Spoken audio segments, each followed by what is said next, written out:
Hey guys, welcome to day 23 of 100 Days of Code. Now today we're going to be building towards our second capstone project. And this is going to be a turtle crossing game. You might have played Crossy Road, so this is a similar concept. We have a whole bunch of cars going across a super busy multi-lane highway, and our turtle is the player who has to cross the road. This is what the gameplay looks like.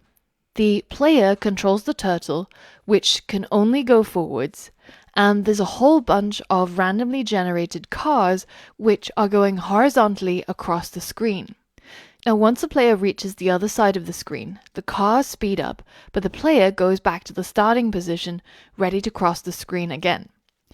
Now, at some point, when the player turtle hits a car, then that is game over.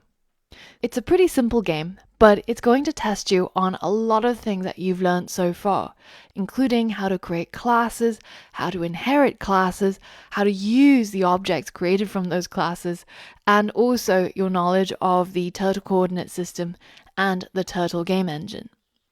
Once you're ready, head over to the next lesson where you'll find the starting code for this project, and also you'll be able to choose your difficulty level.